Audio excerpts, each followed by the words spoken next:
Greetings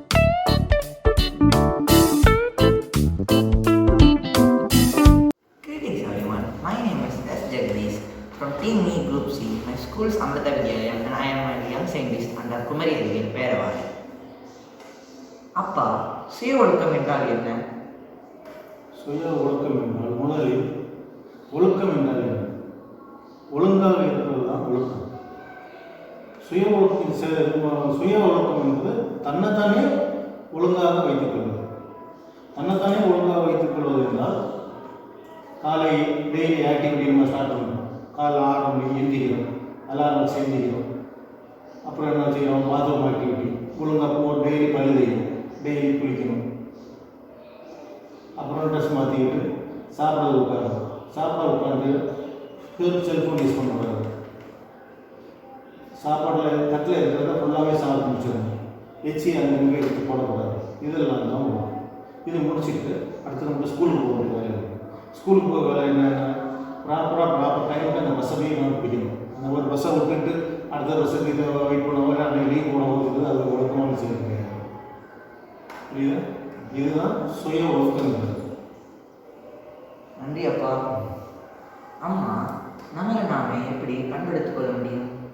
நம்மளை நாமே பண்படுத்திக் கொள்வதற்கு நம்மளால் தான் முடியும். நாம தான் அதை செய்யணும். எப்படி? அப்சர்வேஷன், கவனித்தல், உற்று நோக்குதல் அப்படின்னு சொல்கிறோம். எல்லாத்தையுமே உற்று நோக்கி செயல்படும்போது தவறுகள் ஏற்படுவது குறைவு.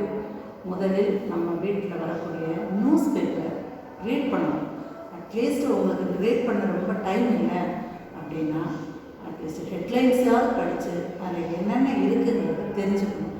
ஒன்று தெரிஞ்சுக்கிட்டு அதுக்கப்புறம் நம்ம வீட்டில் இருந்தே ஆரம்பிக்கணும் அப்சர்வேஷனை. அம்மா அப்பா என்ன செய்கிறாங்க, அவங்களோட ஆக்டிவிட்டீஸ் எப்படி இருக்குது, அப்புறம் ஒரு சமுதாயத்தில் எப்படி இருக்குது, ஒரு நாட்டில் எப்படி இருக்குது அப்படிங்கிறத நம்ம மைண்டில் கொண்டு வரணும். அப்படி கொண்டு வரும்போது நமக்கு ஒரு அவேர்னஸும் வரும்.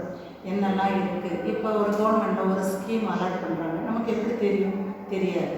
உங்களுக்கு படிக்கிறதுக்கு, உங்களோட நாளைக்கு ஃப்யூச்சரில் வேலை வாய்ப்புக்கு, இதுக்கெல்லாம் என்னென்ன ப்ரோக்ராம்லாம் அலாட் பண்ணுறாங்க அப்படிங்கிறதோ, இல்லை பேங்க்கில், பப்ளிக் செக்டார்ஸில் என்னெல்லாம் செய்கிறாங்க அப்படின்லாம் நம்ம அப்சர்வ் பண்ணணும். அதை எப்படி பண்ண முடியும் அப்படின்னு கேட்டால் மீடியாக்கள் தான். மீடியாக்கள்னால் நியூஸ் பேப்பர், டிவி சேனல்கள், யூடியூப்பு, இதை நல்ல வழியில் பயன்படுத்தணும். நீங்கள் கேம் விளையாடவும், அதை அம்மா அப்பா போனதும் அந்த பக்கம் திரும்பி கேம் விளையாடுறதும், அம்மா அப்பா வரும்போது நாங்கள் கூகுள் சர்ச் பண்ணுறோம் அப்படின்னு சொல்கிறதும் அது வேலைக்கு ஆகாது.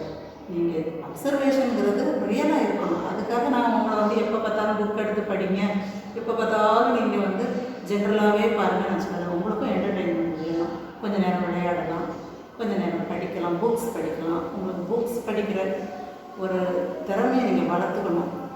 பாஸ்டில் எப்படி இருந்துச்சு, ப்ரெசண்ட்டில் எப்படி இருக்குது, ஃப்யூச்சரில் எப்படி இருக்கும் அப்படிங்கிறத நீங்களே கொஞ்சம், அது இல்லாமல் இப்போ நீங்கள் யங் சயின்டிஸ்ட் ப்ரோக்ராம் பேர் வந்தாச்சு.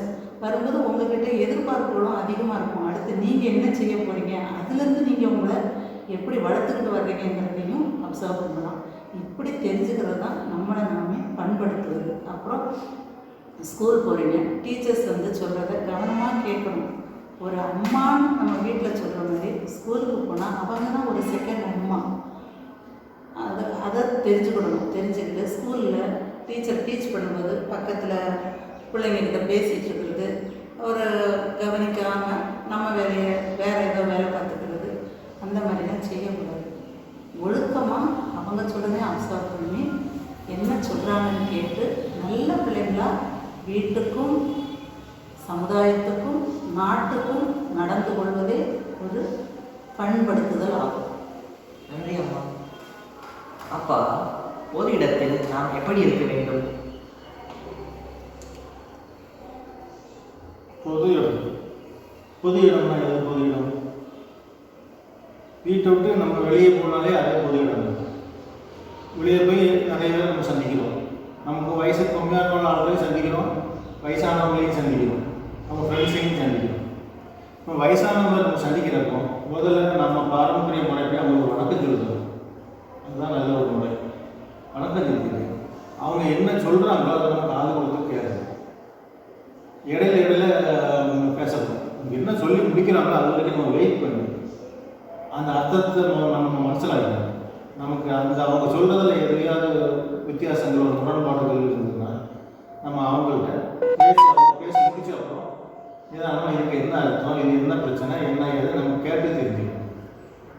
அதே சமயம் வார்த்தைகளை நம்ம யூஸ் பண்ணணும். ஹார்ஷான வார்த்தைகள்னா மோசமான வார்த்தைகள், மரியாதை இல்லாத வார்த்தைகள். மோசமான வார்த்தைக்கும் மரியாதை இல்லாத வார்த்தைக்கும் வித்தியாசம் கிடையாது. மோசமான வார்த்தைகள்னா கெட்ட வார்த்தைகள், அன்யூசுவல் வேர்ட்ஸ், அது தேவையில்லை. புரியுதா? அதே மரியாதையாக நம்ம கேட்கணும். புரியுதா? நன்றியப்பா. ஆமாம், பப்ளிக் அவேர்னஸ் பற்றி உங்கள் கருத்துக்கள் என்னது? பப்ளிக் அவேர்னஸ்னால் மெயினாக நம்ம வெளியில் போகிறோம், வீட்டை விட்டு வெளியில் ஏதோ ஒரு காரியத்துக்காக ஒரு செயலுக்காக போகும்போது என்ன செய்வோம், ரோட்டில் நடந்து போவோம். ரோட்டில் நடந்து போகும்போது கவனமாக போகணும். இப்போ வாகனங்கள் அதிகமாக இருக்குது, முன்னாடி அப்படி இல்லை. நாங்கள் வளரும்போது நாங்கள் பஸ்ஸில் தான் போனோம், பஸ்ஸில் தான் வந்தோம். ஸ்கூலுக்கு போகும்போது 1 ஹவருக்கு ஒரு டைம் தான் பஸ் இருக்கும், அதை பிடிச்சு போவோம். அப்போது இந்த மாதிரி ஆக்சிடெண்ட்ஸ் நிறைய நடக்கிறது இல்லை. இப்போ அப்படி இல்லை. பைக்கு, காரு, பஸ்ஸு, லாரி இப்படி நிறைய வாகனங்கள் வந்தாச்சு. அப்போது நம்ம நடக்கும்போது ரொம்ப கவனமாக நடக்கணும். ரோடை கிராஸ் பண்ணும்போது அங்கேயும் இங்கேயும் வாகனங்கள் வருதான்னு பார்த்து நின்று மெதுவாக கிராஸ் பண்ணி போகணும். நம்ம ஊர்களில் அது அவ்வளோவா இல்லை. இதே சிட்டிகள் எல்லாம் சீப்ரா கிராசிங்னு ஒரு பிளாக்கு ஒயிட்டுன்னு மாறி மாறி போர்டு போட்டுருவாங்க. அந்த வழியில் தான் கிராஸ் பண்ணணும். சிக்னலை கரெக்டாக கடைப்பிடிக்கணும். ரெட் சிக்னல் போட்டால் நம்ம நிற்கணும், க்ரீன் போட்டால் மட்டும்தான் போகணும். அதெல்லாம் நம்ம தெரிஞ்சுக்கணும். ஒன்று. அதுக்கப்புறம் ரோடுகளில் நடக்கும்போது அந்த பிளாட்ஃபார்மில் நடந்து போகணும். அதுக்கு தான் நமக்கு பிளாட்ஃபார்ம் கட்டி வச்சுருக்காங்க, அதில் தான் நடந்து போகணும். நம்ம அதை விட்டுட்டு இறங்கி நடந்து போகும்போது நம்ம மேலே பைக்கோ இல்லை காரோ லேசாக நம்மளை உரசும்போது தான் நமக்கு அந்த அவேர்னஸ்ஸு தெரியுது. நம்ம போகிற வழி தப்பு, எதுக்கு பாத்வே போட்டிருக்கு, நம்ம அதை பார்த்து கவனித்து நடந்து போகிறதுக்கு தான். அதுக்கப்புறம் இன்னொரு முக்கியமான ஒன்று, இப்போ யாரை பார்த்தாலும் காரில் போகும்போதும் சரி, நடந்து போகும்போதும் சரி, பைக்கில் போகும்போதும் சரி, ஒரு கை ஃபோனை காதில் வச்சுக்கிட்டே இருக்குது, ஒரு கை வேலை செஞ்சுட்ருக்கு. அது ரொம்ப டேஞ்சர். அதை செய்யவே கூடாது. ஃபோனை உள்ளே வச்சுக்கிட்டு அப்படி நமக்கு ஃபோன் வந்ததுன்னா இடையில எங்கேயாவது ஒரு இடத்துல ஒரு சேஃப்டி பார்த்து அந்த இடத்துல நின்று அந்த ஃபோன் கால் அட்டன் பண்ணி பேசி முடிச்சதுக்கப்புறம் நம்மளுடைய பயணத்தை தொடரணும். இதெல்லாம் தான் சேஃப்டி. அதுக்கப்புறம் இப்போ நமக்கு எமர்ஜென்சி, ஏதாவது எமர்ஜென்சி, ரோட்டில் எவ்வளவோ ஆக்சிடெண்ட் நடக்குது, எவ்வளவோ பிரச்சனைகள் நடக்குது. திடீர்னு கூட்டங்கள், கட்சிகள் இந்த மாதிரிலாம் இருந்து நிறைய பிரச்சனைகள் வரும்போது அதுக்கு நம்ம எமர்ஜென்சியாக யாரை கொடுக்கணும்? ஒரு பிரச்சனைன்னு வந்தால் உடனே ஒரு போலீஸ் ஸ்டேஷனுக்கு, போலீஸுக்கு இப்போ ஒரு நம்பர் கொடுத்துருக்காங்க, 100 கொடுத்துருக்காங்க. அந்த நம்பருக்கு ஃபோன் அடித்து இன்ஃபார்ம் பண்ணலாம். அதே சமயத்தில் யாருக்காவது உடம்பு சரியில்லை, திடீர்னு போகும்போது இல்லை ஆக்சிடெண்ட் ஏதாவது நடக்குதுன்னா ஆம்புலன்ஸுக்கு 108 அப்படிங்கிற ஒரு நம்பர் கொடுத்துருக்காங்க, அதை அழைச்சி அவங்கக்கிட்ட இன்ஃபார்ம் பண்ணலாம். அதுக்கப்புறம் ஃபயர் சர்வீஸ், எங்கேயாவது தீப்பிடிச்சு எரியுது, இந்த மாதிரி பிரச்சனைகள் இருக்குன்னா நம்ம இன்ஃபார்ம் பண்ணுறதுக்கு 101 அப்படின்னு ஒரு நம்பர் கொடுத்துருக்காங்க. இந்த நம்பரெல்லாம் நீங்கள் தெரிஞ்சுக்கிடணும். கண்டிப்பாக இந்த 3 நம்பரும் தெரிஞ்சுக்கணும். ஒரு ஆம்புலன்ஸு, ஒரு ஃபயர் சர்வீஸு, ஒரு போலீஸ் ஸ்டேஷன், இது தெரிஞ்சுக்கிடணும். இதற்கெல்லாம் முன்னாடி உங்களுடைய பேரண்ட் நம்பரும் தெரியணும், உங்கள் கிளாஸ் டீச்சர் நம்பரும் தெரியணும், உங்கள் ஸ்கூலோட நம்பரும் தெரிஞ்சுருக்கணும். இதெல்லாம் தான் பப்ளிக் அவேர்னஸ். உங்களுக்கு ஸ்டூடெண்ட்ஸுக்கு இதை நீங்கள் கண்டிப்பாக தெரிஞ்சுக்கணும். யாருக்காவது எந்த உதவிகள் தேவைப்படும் போது நம்ம இதை அவங்களுக்கு சொல்லி கொடுக்கலாம். நம்மளால் முடிஞ்ச உதவியை செய்யவும் செய்யலாம். இதுதான் பப்ளிக் அவேர்னஸ் அப்படின்னு சொல்கிறது. போலாக சொல்லணும்னா ஒரு டிசிப்ளின் இருக்கணும், ஒரு அப்சர்வேஷன் இருக்கணும், ஒரு அவேர்னஸ் இருக்கணும், இவ்வளவும் இருக்கணும். இது போக நம்ம ரோட்டில் கொண்டு குப்பையை கொட்டுறது, தேவையில்லாத பிளாஸ்டிக் கவர்களையும் சரி, நம்ம வீட்டுகளில் காய்கறி குப்பைகள், பழங்கள் சாப்பிட்ட தோல் இதெல்லாம் எடுத்து கரெக்டாக பயோடிகிரேடபிள் செக்ஷன், அதுக்கு ஒரு டப்பா வச்சு அதில் போட்டு பிளாஸ்டிக் கவர்களை தனியாக ஒரு குப்பை தொட்டியில் போட்டு ரெண்டையும் தனியாக நம்ம டிஸ்போஸ் பண்ணும்போது நம்ம ஃபஸ்ட்டு நம்ம வீட்டை சுத்தமாக வச்சுக்கலாம். வீடு சுத்தமாகும் போது நம்ம ஆட்டோமேட்டிக்காக ரோட்டில் கொண்டு எரிய மாட்டோம். பப்ளிக்கில் கொண்டு குப்பைகளை எரிய மாட்டோம். அப்படி இருக்கும்போது நம்ம சமுதாயத்தை சுத்தமாக வச்சுக்கலாம். நம்ம சமுதாயமே ஒன்றாக சேர்ந்து இப்படி செயல்படும்போது நம்மளுடைய நாட்டையும் சுத்தமாக வச்சுக்கலாம். க்ளீன் இந்தியா, க்ளீன் பாரத் அப்படியெல்லாம் நம்மளே தான் கொண்டு வரவே முடிய ஒருத்தர் சொல்லி சொல்லி கொண்டு வரதில்லை.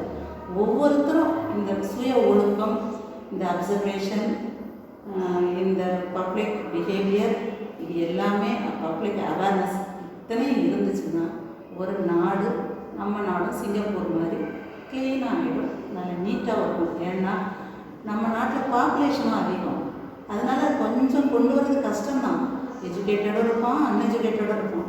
அப்போ அவங்க 2 பேருக்குமே நமக்கு சொல்லி புரிய வைக்கணும். புரிய வச்சு நம்மளால் முடிஞ்சதை இப்படி செய்யாதீங்க, தெரியாதவங்க இப்படி செய்யாதீங்க, கொசு அரிக்குது, ஈ அரிக்குது, மலேரியா வருது, அதெல்லாம் நம்ம போய் கம்ப்ளைண்ட் பண்ணுறோம். அது யாரால் வருது? நம்மளால தான் வருது. நம்ம தான் க்ளீனாக வச்சுக்கணும் நம்ம சுற்றுப்புறத்தை. இப்படி இருக்கும்போது நம்மளுடைய நாட்டை நல்ல ஒரு நாடாக கொண்டு வந்துடணும். நன்றி அம்மா. இந்த 4 கருத்துக்களும் மிக சிறந்த கருத்துக்களாக இருந்தது. இந்த வாய்ப்பு தருவதற்கு குமரி அறிவியல் பேரவைக்கு நன்றி.